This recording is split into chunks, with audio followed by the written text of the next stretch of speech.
और अब आज की बड़ी खबर आपको बता दें, डोनाल्ड ट्रंप ने आज एक बार फिर और 31वीं बार भारत पाकिस्तान के बीच सीज फायर करवाने का दावा कर दिया है और कहा कि मेरे अनुरोध पर भारत और पाकिस्तान युद्ध खत्म हुआ।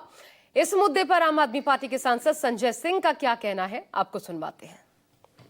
राज्यसभा में चर्चा ऐसे मौके पर हो रही है जब लगातार 30वीं बार राष्ट्रपति ट्रंप ने इस बात को दोहराया है कि मध्यस्थता उन्होंने कराई।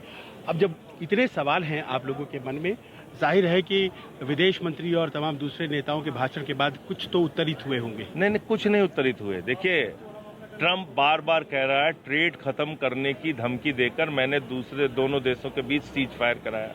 अब जाहिर सी बात है, अमेरिका का कोई पाकिस्तान के साथ तो ट्रेड है नहीं। जो भी ट्रेड है इंडिया के साथ है। इंडिया में है तो किसके साथ है पूरा देश जानता है, मोदी जी के दोस्त के साथ है। तो क्या आपने दोस्त के व्यापार को बचाने के लिए देश के स्वाभिमान का सौदा कर लिया? ये सवाल लोगों के मन में है, जिसका जवाब प्रधानमंत्री नहीं दे रहे हैं। अगर ट्रंप लगातार झूठ बोल रहा है, आप यहीं पे कम से कम अमेरिका का जो राजदूत है उसको बुलाइए और आप बुला के अपनी आपत्ति दर्ज कराइए। आपने कहीं किसी अंतर्राष्ट्रीय राष्ट्रीय मंच पे कहीं आपने कोई आपत्ति दर्ज कराई? आपने नहीं कराई। आपने ये भी देखा कि उसने आसिम मुनीर को बुला के लंच दिया। उसने कहा आई लव पाकिस्तान। ट्रंप ने कहा है आई लव पाकिस्तान।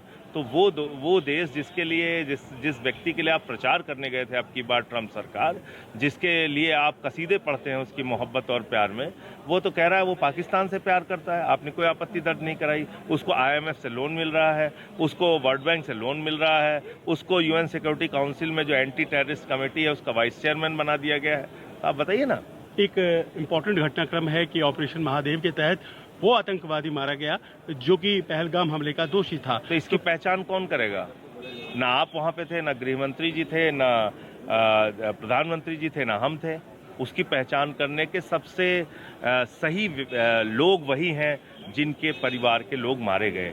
आज वो पीड़ा में है, दुख में है, वही पहचान सकते हैं उनको। आप उनको बुलाइए और पहचान कराइए। वो बता देंगे, खोखे से मिलान वो बता देंगे, वो बता देंगे। नहीं, इनकी किसी भी बात पे भरोसा करने लायक नहीं होता है। ये लोग झूठ बोलते हैं। इन्होंने कहा था बैसारन घाटी हमेशा बंद रहती है, सिर्फ 15 दिन के लिए खुलती है अमरनाथ यात्रा के पहले। इन्होंने झूठ बोला था। फिर इन्होंने झूठ बोला जब इन्होंने फोटो जारी किया आतंकवादियों के, बाद में कहा ये फोटो नहीं है। तो उसकी पहचान कराने का सबसे बेहतरीन और अच्छा तरीका ये है कि आप उन्हीं परिवारों को ले जाइए और आतंकवादियों की पहचान कराइए। वो कह देंगे, पूरा देश जान जाएगा।